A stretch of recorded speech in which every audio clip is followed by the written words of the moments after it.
Bueno, bienvenidos a la primera pieza de contenido que vamos a hacer. Esto petición de mi gran cuñado Juan Pedro, que tiene ganas de que yo hable un poco de la vida aquí yo solo. Lo que he dicho que nunca iba a hacer, hablar yo solo a una cámara, pero bueno, por lo menos hablo contigo. Yo estoy aquí a la sombra. Así que esto va a ser una serie de vídeos que vamos a hacer, bueno, hablo a cámara, una serie de vídeos que vamos a hacer en los que Juanpe va a proponer dudas y yo voy a intentar resolverlas por si os sirven y, oye, aporta valor. Y nada, pues Y el que tenga dudas sobre el tema o cualquier tema, que te lo ponga, que nos que escriba y hacemos les vídeo. ayudamos a resolverlo. Vale, te voy a hacer preguntas sobre inmuebles, rentas, alquiler, pisos, todo. Me parece Vale, bien. voy a empezar por algo más sencillo. ¿Cuánto dinero necesita una persona, dinero real, para empezar a invertir en un inmueble? Comprar un piso y alquilarlo. Al final tú necesitas tener más o menos el 20% más gastos aproximadamente. Los bancos están dando en torno al 80%, ¿vale? Luego dependiendo un poquito de la situación personal de cada persona. Pero al final en torno al 20% más gastos dependiendo del tipo de inmueble. Al final si quieres empezar, lo ideal es empezar por cosas un poquito más asequibles. Pisos que hay en zonas más desplazadas de los centros de las capitales por 100, 120 mil, que a lo mejor les tienes que hacer una pequeña reforma oye, es un buen comienzo. Entonces a lo mejor con unos 25.000, 30.000, 40.000, luego vas a necesitar esa cuantía para la reforma, pero bueno, yo creo que al final luego la astucia del ser humano, si tú luego, joder, en vez de contratar la reforma entera, hay ciertas cosas que tú puedes hacer, te limitas a lo mejor, si no tienes conocimiento de electricidad y dejas de cambiarla, pues a lo mejor necesitas un electricista. Pero podemos decir que más o menos con 20.000 euros, 25.000 euros, puedes empezar. El caso de Elena Soto en el podcast nos lo explicó, que ella compró su primera vivienda con un family and friends, es decir, pidió dinero, Sí, ella cogía dinero de diferentes de amigos. amigos, de tal, pero siempre hay que acertar. O sea, lo importante en una inversión, aparte, el dinero es importante para poder acceder a ella, pero sobre todo es hacer primero un buen análisis del mercado, es decir, que no te equivoques en lo que vas a comprar, porque lo que vas a comprar es un activo que si va bien, bien, pero si va mal, imagínate que es una zona donde no se alquila, o un barrio donde cuesta que la gente quiera ir, ¿no? Porque hay ciertas zonas que son económicas y son por algo. No cualquier piso económico te va a dar dinero, o sea, es importante elegir.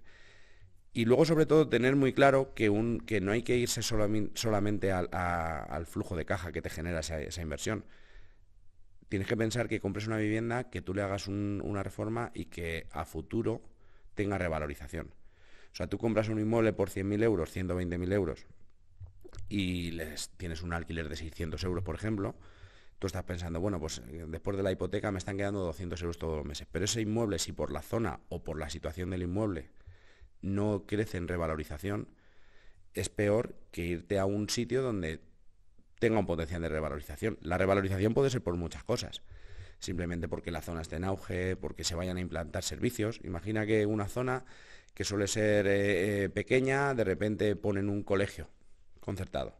Eso va a hacer que se revalorice, porque normalmente la gente joven, gente de 30 a 35 años que empiezan a tener hijos, pues buscan tener esa cercanía, ¿no? De tener un colegio, una guardería cerca, una serie de servicios, un médico, supermercados, todo eso hace que la zona se revalorice.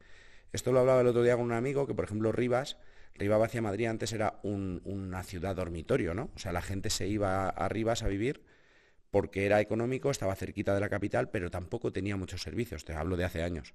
Hoy en día Rivas tiene un montón de servicios, tiene un montón de colegios, hospital, cualquier servicio. Tú si quieres hacer vida en Rivas no sales de allí. Eso que hace que el que compró a lo mejor, por poner una cifra aleatoria, un chalet por 200.000, ese chalet hoy vale 600.000.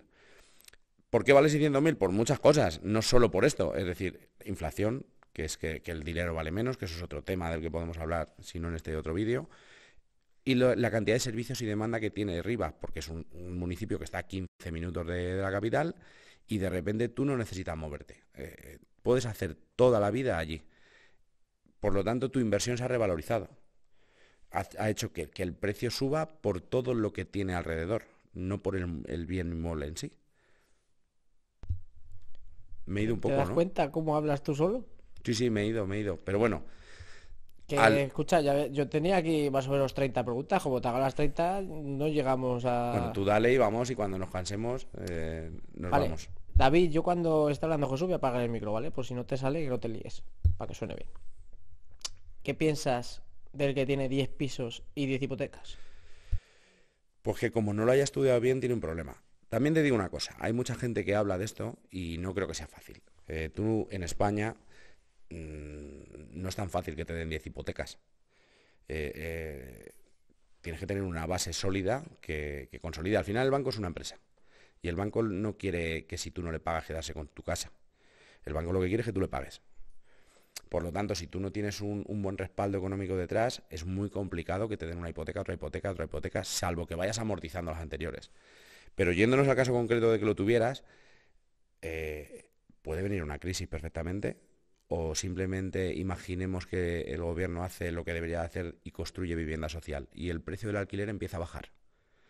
Pues si ese precio del alquiler empieza a bajar, el que tiene 10 hipotecas, vamos a ponerle cuantías para que las entendamos, con 500 euros de hipoteca por piso y un piso alquilado por 700 tiene un problema.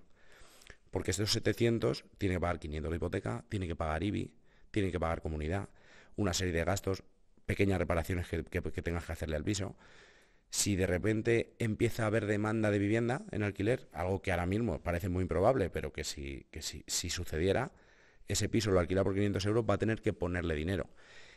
¿Qué tiene de bueno? Que si es capaz de aguantar esos 15, 20, 30 años que tenga de la hipoteca, va a tener luego 10 inmuebles pagados. Ahí ya la peli cambia. Entonces, yo siempre en inversión aconsejo que aquí tú no puedes ir a lo loco con todo. Tú tienes que ir midiendo cada paso que das. Un primer inmueble, con unos ahorros que tengas, con mucho esfuerzo, incluso luego le pintas tú, le haces esas pequeñas reparaciones tú, lo pones bonito tú con tu esfuerzo, después de salir a trabajar, te dedicas a poner ese bien en un estado óptimo para poder sacarlo al mercado de alquiler. Y cuando ese inmueble se vaya amortizando, esa hipoteca se vaya amortizando y tú veas que vas generando un poquito de caja, la vas guardando y puedas ir generando para otra, pero que hayas amortizado una gran parte de esa hipoteca y luego otro. No conviene meterte en las inversiones con un 80% de deuda. Tú imagínate una persona que tiene una nómina de 2.000 euros y de repente se consigue, que es muy difícil, ya te digo, que te den 10 hipotecas. Si de repente un piso se te queda vacío por cualquier circunstancia, tienes un problema. Entonces, siempre las inversiones tienen que ser paso a paso. La palabra inversión significa que el dinero que tú te sobra de tu día a día, lo inviertes para que hoy en un futuro te pueda dar más dinero. Si no tienes ese dinero, tampoco es fácil hacer eso. Entonces, el riesgo tiene que estar siempre medido para que en caso de que te vaya mal, yo siempre que hago una inversión valoro cuál es el peor escenario posible. Pues el peor escenario posible es que cobre cero. ¿Puedo asumir esa inversión? ¿Esa deuda de esa inversión? Sí, pues entonces sigamos estudiándola. Pero mientras tanto no, o sea, no todos los pisos dan una rentabilidad óptima, no todos los pisos están en un estado óptimo. Tú imagínate que compras un piso con un edificio que tiene 70 años y de repente te viene una derrama por un problema del edificio que es muy normal porque tienes 70, 80 años y tienes una derrama de 10.000 euros. Tienes un problema. Porque el poquito flujo de caja que te queda después de pagar la hipoteca y pagar el IBI y los gastos, lo vas a tener que emplear en eso y eso va a fondo perdido. Es decir, eso no te va a dar una mayor rentabilidad. Por lo tanto, hay que elegir muy bien qué se compra, el estado en el que está, no solo el piso, sino el edificio en general, informarse antes de si ese piso ha tenido reparaciones, si se le está haciendo sus ITV correspondientes. Todo es un cómputo para que al final la inversión, pero la inversión, hay gente que se equivoca que es, quiero en 3 años vivir de las rentas. Eso no es así. Esto es una carrera de fondo, en la que tú, el esfuerzo de los servicios que tú prestas, sea una empresa o a un tercero o para ti mismo, como autónomo o empresario, ese dinero que te va sobrando lo vas invirtiendo con el paso de los años en inmuebles. Y esos inmuebles en un futuro, cuando estén pagados, pues te generarán unas rentas.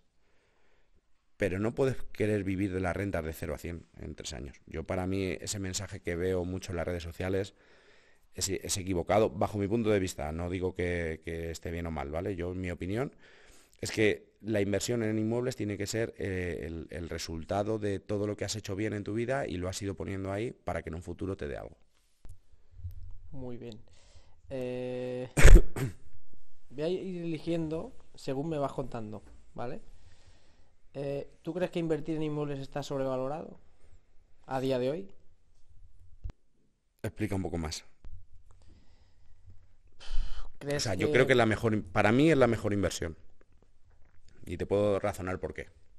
Dale. La historia ha demostrado que el ladrillo se revaloriza. Aparte de revalorizarse, la inflación hace que esto se revalorice más, el dinero vale menos. Por lo tanto, el ladrillo es un activo, es una inversión que no tiene los picos que tiene, por ejemplo, la bolsa. Tú puedes comprar una acción de Apple que hoy vale 300 y que mañana por un mal resultado de la compañía, las palabras de un político alentando algo o una crisis financiera, se vaya a 100. Eso en los inmuebles es difícil. Pero sí que es cierto que es una rentabilidad. No es una rentabilidad grande. Al final, el inmueble te tiene que dar entre un 3 y un 4%, un 5% sobre el valor de compra. Yo para mí creo que es la mejor inversión que puede hacer una persona, pero tiene que tener la capacidad de tirarse mucho tiempo viendo que no pasa nada. Parece que no pasa nada. O sea, es decir, yo llevo muchos años invirtiendo en inmuebles y yo nunca he vivido todavía de mis inmuebles. Podría vivir, pero entonces la capacidad de reinversión baja. Yo sigo teniendo mi trabajo, mis empresas, que son las que me dan mi salario, y todo lo que me sobra, incluido de mis inversiones, lo reinvierto. A lo mejor hay gente que te dice, oye, hay que vivir la vida, que la vida son 2 días, y es verdad, yo ahora voy a cumplir 40 y me doy cuenta de que esto avanza muy rápido, pero la tranquilidad económica me la da llevar 20 años invirtiendo sin esperar un resultado para mi bolsillo, sino el resultado siempre para mi inversión. Cualquiera te puede decir, tienes suerte, o has tenido suerte, o lo que quieran decir. Pero al final esto es un trabajo de 20 años metiendo dinero en una hucha y haciendo que ese dinero que me daba, ese dinero que yo metía en la hucha, se siguiera reinvirtiendo.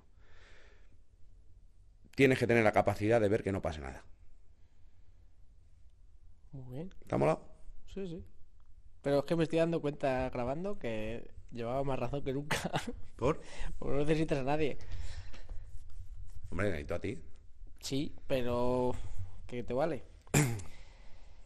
Em, ¿Por qué la mayoría de la gente nunca va a poder vivir de las rentas?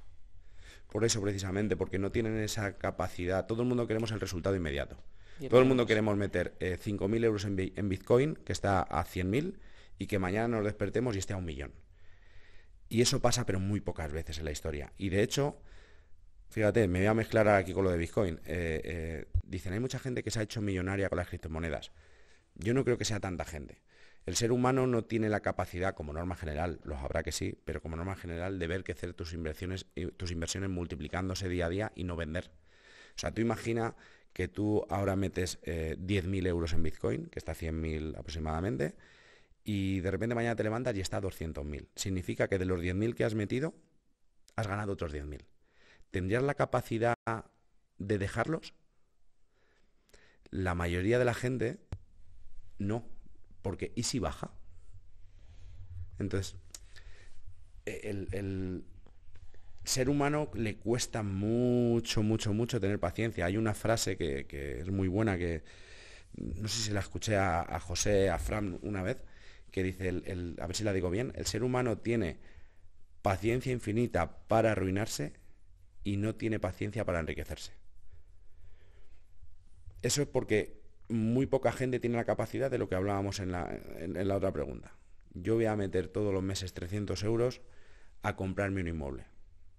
Y dentro de 20 años tendré un inmueble pagado con su revalorización, si la ha tenido, que seguramente la tenga, y con un retorno de inversión de un 3, un 4, un 5%. Parece como muy aburrido. O sea, la inversión inmobiliaria, si la haces bien, es muy aburrida, ¿no? Porque no tienes que hacer nada, simplemente tienes que... No tienes que hacer nada, no. O sea, tienes que ser capaz de no hacer nada, de no inquietarte. Yo lo decía en un vídeo el otro día, yo soy partidario de poner los precios un poquito en el alquiler más económicos, alquilarse inmuebles, es decir, una serie de cosas, no es que yo vaya a salvar el mundo. Pero yo hago mi rentabilidad sobre mi precio de compra. Tengo la tranquilidad de que no es que me da igual ganar 100 euros más o menos por un piso. Es que soy consciente de que esto tiene que ser progresivo. Me ponía uno en un reel, seguro que tú eres el clásico que luego le dices que te hace falta para un primo tuyo y luego se lo alquilas por Airbnb a un extranjero. No. O sea, yo prefiero estabilidad y poner mi foco en otra cosa que me dé más dinero y seguir generando dinero y esa parte que genere lo que tiene que generar. Siempre que yo esté contento con el inquilino y el inquilino esté contento conmigo, esto es un pacto, esto es un negocio empresarial. Yo te cedo una parte que yo he pagado o he adeudado porque todavía debo a ti para que vivas y a cambio tú me das un dinero. Yo te estoy dando una solución habitacional y aparte yo tengo un pequeño retorno de inversión. Pero es que hay gente que se piensa que te haces millonario, pero que no, que no, no. O sea, tú piénsalo, tú pones 10.000 euros, ahora pides una hipoteca, o sea, 20.000 euros, ahora pides una hipoteca, tal, no sé qué, después de hipoteca te quedan 100 euros. Son 100 euros. ¿Serías capaz de tirarte 20 años así? ¿O habría un punto en el que diría, mira, para 100 euros no me complico la vida? Entonces, la gente no tiene esa capacidad de esperar, de hacerlo pensando en esto va a ser para dentro de 20 años y dentro de 20 años, lógicamente, cuando tenga la deuda pagada, pues oye, en vez de quedarme 100, a lo mejor me quedan 600. ¿Y qué crees o qué piensas sobre el reel que he visto de Irene Montero, que se piensa que os estáis lucrando los constructores, la gente que alquila pisos, que le hace una obra, lo revaloriza y lo alquila un poco más caro? Pues yo creo que al final los políticos se aprovechan un poco de la situación. Hay una situación en este país que es difícil porque la gente le cuesta tener una solución habitacional. Hay muchos factores que intervienen en este momento que tenemos ahora del mercado. Pero claro, el político se aprovecha de la situación y entonces se intenta poner a una parte de la población de su lado, diciendo que los culpables de que ellos les cueste el alquiler caro o de que no tengan para vivir una casa donde ellos quieren son los constructores, los rentistas, como ellos llaman, o gente simplemente que trabaja por mejorar y prosperar. Yo creo que no, o sea, al final España tiene un problema y es que no tiene, por un lado, capacidad constructiva, es decir, aunque la inversión privada quisiera construir, cubrir la demanda en construcción que hay en este momento, no la tenemos porque no tenemos oficios, cada vez hay menos gente en los oficios, por lo tanto, no tenemos esa capacidad de construir vivienda para cubrir esa demanda. Y por otro lado, yo creo que aquí hay un principal que el político usa para intentar no ser culpable, y es que Irene Montero en este caso está en el gobierno. Haz vivienda social, construye vivienda. Porque si el problema es que la demanda supera la oferta, tú tienes las herramientas suficientes y el dinero como para subir esa demanda y en parte solucionar el problema habitacional. Yo no digo que no haya gente que seguramente no es que se aproveche, simplemente es oferta y demanda.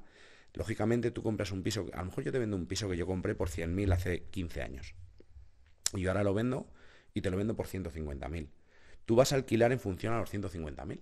A lo mejor yo el alquiler lo tenía en 400 euros porque para mí era el 4% que yo me costó. Pero ahora para tú sacar un 4%, como ese piso te ha costado 150.000, porque el dinero cada vez vale menos, que la inflación aquí es donde más actúa, te está haciendo que tú ese precio de alquiler suba. Que lógicamente todo va subiendo, pero no puede ser culpable el que apuesta, que es el que gracias a él hay solución habitacional. O sea, a mí me parece curioso que un político culpe al inversor, al que expone, al que hace que haya solución habitacional, cuando ellos son los que tienen las herramientas para solucionar este problema. O sea, en vez de estar regulando los precios de los alquileres, construye vivienda. Haz un parque de vivienda social donde tú luego solo gestiones bien y si hay más vivienda el precio va a bajar, si esto es oferta y demanda. O sea, va a haber mucha gente que va a decir, como hablábamos del caso anterior de las hipotecas, a lo mejor va a haber una persona con 10 hipotecas de 500 euros cada piso que va a tener que alquilar sus pisos a 450, porque hay más vivienda de la que se necesita o la demanda y la oferta se iguala, por lo tanto el precio baja. Pero no puedes culpar al sector, al privado, al que invierte, al que arriesga por querer ganar dinero. O sea, yo no lo llego a comprender. Lo usan políticamente, o sea, porque ahí se echan una parte de la población que está indignada o les dicen que hay que estar indignados porque el culpable es el maldito empresario, el malo, pero yo realmente creo que los únicos que tienen herramientas para solucionar este asunto son los políticos y los que están gobernando, sobre todo. Totalmente. Vale, te voy a hacer un formato de preguntas cortas. O sea, quiero que hagas la respuesta que tú quieras, pero abreviando un poco porque son preguntas rápidas. Vale. Luego te hago otras 2 o 3 Venga. y cuando terminamos. quieras. Venga. Formato de preguntas cortas. ¿Hipoteca fija o variable? Fija. ¿Cash flow o revalorización? Yo soy de revalorización. O sea, puedes matizar si quieres, ¿eh? No hace falta Sí, vale, o sea, pues puedes decir revalorización. yo antes era de cash flow, es decir, de tener flujo de caja, pero explica qué es cash flow para el que no vale, lo pues sepa. el cash flow es, digamos, el dinero que te sobra después de pagar gastos. Es decir, tengo una hipoteca de 400 euros, un IBI repercutido de 30 euros al mes, porque se paga una vez al año, pero se repercute. 430, comunidad de 30 euros 460 y yo estoy alquilando por 600. Pues me están sobrando 140 euros todos los meses, que digamos va a ser mi beneficio, pero no es real, porque el beneficio es mucho más. Al final tú estás percibiendo en el corto plazo 140 euros de caja que puedes invertir, gastar o guardar lo que tú quieras hacer con ellos, y luego hay otra parte que es la amortización de la hipoteca. El flujo de caja te va a generar que si tú ese dinero eres metódico de apartarlo y decir, oye, cuando junte otros 20.000 voy a por otra inversión, o te lo puedes gastar en salir a cenar con los amigos y decir, mira, ya no voy a invertir más. Y la revalorización, cuando la miras en el largo plazo, a lo mejor yo creo que depende un poco del momento de cada persona. Cuando estás empezando, el flujo de caja es muy importante porque te va a permitir que puedas seguir un poco creciendo. Cuando ya estás en un punto en el que más o menos tienes crecimiento, la revalorización está muy bien porque te permite luego mucha movilidad. Tú has comprado un piso en obra nueva sobre plano, que suelen tener descuento, por 250.000 euros hace 5 años. Hoy ese piso vale 350.000. Aparte de la revalorización, o sea, de la rentabilidad que tú le hayas sacado si la has tenido alquilando mes a mes, tú tienes 100.000 euros ahí que te permiten a lo mejor irte a buscar otro producto que te dé un poquito más de revalorización. Yo creo que las dos cosas en conjunto son las que marcan el éxito. Tener un flujo de caja mensual que te dé de la rentabilidad de la renta y luego tener una revalorización posible para si te quieres mover o quieres hacer otro tipo de inversión, ¿no? Y a lo mejor te cansas de los inmuebles y dices, ahora quiero invertir en un hotel. Pues oye, vendes tus activos con una revalorización, has tenido una pequeña plusvalía, que hay que restarle la inflación, que es muy importante, y esto lo recalco mucho porque la gente no es consciente de lo que es la inflación. Entonces, tú dices, no, es que he ganado 100.000 euros en 5 años con la venta del piso. No, hay que restarle la inflación porque el dinero vale menos. Ahí viene la siguiente pregunta que creo que es muy buena. ¿Comprar para alquilar o comprar para vender? A ver, el comprar para alquilar requiere muchísima más paciencia. Es el camino lento, ¿vale? Es decir, tú compras y alquilas y lo que estás haciendo es que con el alquiler se vaya amortizándose bien y dentro de 20 o 25 años, dependiendo de la hipoteca que tengas, ese bien esté amortizado y pagado. Cuando tú compras y vendes, lo que estás haciendo es apalancarte. Requiere mucho más trabajo y mucho más peligro, ¿vale? La inversión, porque tú a lo mejor ves una vivienda por 100.000 euros, le calculas que según el estado que tú has visto antes de comprarla, con 30.000 euros de reforma se va a quedar muy bien, pero luego resulta que te metes a reformarla y el desagüe principal está dañado y le tienes que sumar otros 5.000. La fontanería o la luz que no contabas con que hubiera que cambiarla, hay que cambiarla. Entonces tiene un riesgo, pero te apalanca. ¿Por qué? Porque el beneficio que tú vas a sacar a lo mejor en 10 años de rentando ese piso, lo percibes si lo haces bien y todo te sale bien con el riesgo que tiene, te hace conseguir esa rentabilidad mucho antes. Que lo que haces es irte a otro inmueble y volver a reinvertir tanto lo que pusiste al inicio como el beneficio posible que hayas podido sacar. Es complicado, o sea, no todo el mundo tiene esa capacidad y hay cosas que no eres capaz de ver. Hay problemas que no puedes prever. La experiencia te va a hacer anticiparte a muchos, pero tienes que tener siempre ese cuidado. Por lo tanto, yo una persona que tiene dinero, si lo que busca es un poco el camino largo, yo me iría a alquilar. Si lo que quiere es tener un crecimiento rápido, me iría a comprar y vender con el riesgo que conlleva. ¿Y zona buena o precio bajo? Muy buena pregunta. Pues las traigo preparaditas, llevo una ¿Sabes lo que semana. pasa? Que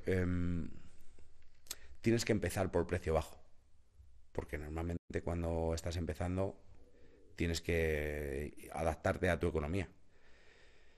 Pero luego hay que estudiar cada zona. Es decir, una zona buena, yo por ejemplo, una zona como Madrid, en Barrio Salamanca, si tienes capacidad de comprarte una vivienda allí, estás cogiendo un activo que seguramente en rentabilidad por alquiler sea un pelín más bajo, ¿vale? Porque lo vas a tener que alquilar en el porcentaje por algo más económico, pero es muy difícil que su valor caiga. Siempre se revalorizará, porque todo el mundo quiere vivir en las grandes capitales, en el centro. Por lo tanto, si te vas a un alquiler bajo, tienes que saber elegir muy bien la zona. Hay zonas que si el alquiler, hay que ver por qué está el alquiler bajo.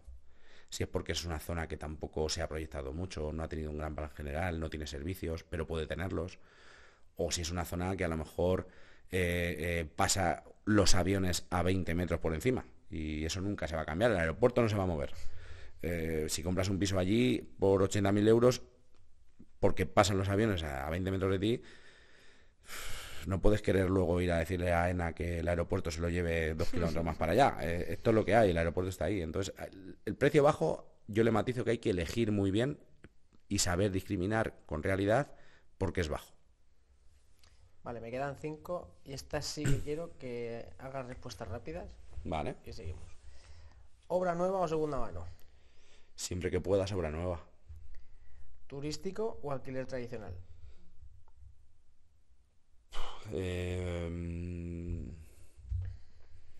Alquiler, al final la rentabilidad es muy parecida. Aquí la gente hay mucho. Me voy a extender un poquito en esto.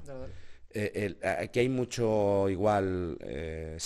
La gente cuando habla de rentabilidades en este tipo de cosas, habla de rentabilidades brutas, no netas. Cuando tú alquilas en turístico, a lo mejor en bruto estás teniendo una rentabilidad de un 12, un 13%, un 14%, pero tiene una serie de gastos que luego tienes que descontar. Entradas, salidas, limpiezas, roturas, días que se te quedan libres, cancelaciones. Entonces, al final, luego la rentabilidad, yo, bajo mi experiencia, se va, salvo que compres muy bien, es decir, todo esto va siempre en función al valor que tú has comprado. Si compráramos win-win los dos pisos, la rentabilidad va a ser un 1 o un 2% por encima, no mucho más, y dependes de muchos más factores. Es decir, imagínate que el verano este año, en el 10 de septiembre, ya hace un frío de la leche, ya has comprado en costa. Pues a lo mejor vas a perder 5, 6, 8, 10 noches de tu temporada media alta que te van a condicionar la rentabilidad al final. Sin embargo, en el tradicional, tal como está el mercado ahora mismo, con la demanda que hay, es muy fácil que tú hoy se te vaya alguien y mañana tengas otra persona. Porque hay que contar siempre en los alquileres, tanto en turístico como en larga estancia, que los tiempos que la vivienda está vacía y tú no estás percibiendo dinero, se los tienes que restar a la rentabilidad anual. Entonces, sí que es cierto que viendo cómo está el panorama con el tema político, que no hay mucha protección legal al inquilino, el turístico te protege un poco ante eso, porque nadie se te puede quedar de inquiocupa, por así decirlo. Pero yo también quiero romper una lanza en todo esto, es decir, si es cierto que las leyes no están bien, si es cierto que la tasa no es como dice la izquierda, que es mínima de inquiocupación, es alta, pero no todo el mundo no paga el alquiler. Hay más gente que paga que gente que no paga. Ahí está tu habilidad a la hora, o rodearte de grandes profesionales que se preocupen por ti a la hora de alquilar el piso, o tu habilidad en intentar no equivocarte. Y luego hay, como nos dijo Chuli de Desocupa, que oye, pues pide un aval bancario, vete a una empresa de seguro de alquiler. O sea, hay herramientas que sí es cierto que te bajan la rentabilidad, porque tú te vas a una empresa de seguro de alquiler y más o menos en torno a un mes se lo tienes que dar a ellos porque te cubran los otros 11. Pero no se está favoreciendo mucho, es decir, tendría que ser mucho más sencillo, y ahí sí que estoy de acuerdo. Si una persona no paga porque no quiere pagar, esto no tiene por qué estar 2 años. Esa persona, si no paga, esto es como si tú vas a la tienda, a Carrefour o a Mercadona a comprar una Coca-Cola y no tienes dinero, tío. Pues si no tienes dinero no te puedes llevar a Coca-Cola. ¿Y invertir en pueblo o ciudad? Yo soy muy creyente de los pueblos, pero siempre lo he sido, ¿eh? Y ahora, fíjate, con los años se me va dando un poquito, el mercado me está dando un poquito la razón. Yo creo que el éxito está en la periferia. La gente cada vez se ve, por distintos motivos, más empujada a vivir en la periferia. Las periferias están creciendo en servicios, en transporte, hablo de Madrid, el resto no lo conozco mucho. tienes y el inmueble a un precio mucho más bajo, y hoy en día estás comunicado prácticamente por carretera y por transporte público en casi cualquier sitio de Madrid, el más lejano en una hora. Luego la tranquilidad, yo siempre he vivido en un pueblo, a mí yo me metes en una ciudad y a mí me matas. Yo, la tranquilidad de andar por la calle, de estar todo a un paso, de tal, y si quiero coger el coche, yo en 15 minutos estoy en cualquier sitio. Yo soy más de la periferia. ¿SL o persona física? Depende. Al final esto sí que es una cuestión de números. Cuando Para el tema de inversión entiendo que te refieres en inmuebles, las personas físicas tienen una deducción, creo que es del 60%, no me la sé porque yo no la practico, porque yo lo tengo en SL. Entonces, si tienes poquitos inmuebles y tu renta no muy alta, te interesa persona física. Si tu intención es seguir adquiriendo inmuebles con el paso del tiempo, SL. ¿Por qué? Porque luego en la SL tienes una serie de herramientas jurídicas que a la hora de pedir préstamos, a la hora de avalar, al final avalas como persona física y lo compras con la SL, que mucha gente se equivoca y dice, no, lo compro con una SL y así el riesgo, si la SL va mal, no, tú has avalado la operación. Pero en cuanto a nivel de impuestos, como persona física tienes muchas más deducciones, pero cuando ya pasas una barrera, un punto, pagas más que como SL. Entonces, si tu idea es grande de que con el paso de los años vas a poner tu esfuerzo en crecer la inversión, tanto en inmuebles como en otro tipo de activos, SL. Y la última, ¿con socios o solo? Pues al final, esto lo hablamos en un podcast, los socios están bien cuando no tienes capacidad o te aportan algo distinto que tú no puedes aportar, llámalo dinero, conocimientos, pero si puedes tú solo, al final siempre es mucho mejor. Por la sencilla razón de que podemos tener criterios distintos, es decir, no tiene por qué ser porque vaya mal, simplemente porque tú tienes una opinión, a lo mejor tú quieres invertir en una zona, yo quiero invertir en otra, pero para cualquier negocio. Y son puntos de vista distintos. Sí es cierto que muchas veces el hecho de tener socios parece como que te respalda un poco las decisiones y te quita un poquito el miedo porque no vas solo, pero tener un socio si no te hace falta, al final a la larga te puede lastrar. Entonces yo soy más de si puedes tú, tira tú. Te hago la última. ¿Cuántas quieres? ¿Una, dos? Una, venga, ya la última y nos Una. vamos, ¿no? ¿Crees que los bancos son tus aliados o tus enemigos? Tus aliados, claramente. O sea, al final, que alguien te preste dinero es la forma en cualquier empresa, ya no te hablo de inmuebles, en cualquier empresa de que tú puedas prosperar. O sea, si tú para generar un flujo de caja con tus beneficios de 30.000 euros, imaginemos tú que te dedicas al mundo de la música y quieres invertir no sé en qué puedes invertir tú en lo tuyo. Música. En música, bueno, hablaban un poquito en grandes inversiones. Necesitas hacer una inversión de 30.000 euros, ¿vale? Que esa inversión de 30.000 euros es una máquina que te va a hacer que en el futuro cuando la tengas, es decir, en el momento que la compres, en vez de generar al mes 3.000, generes 4.000 con esa inversión.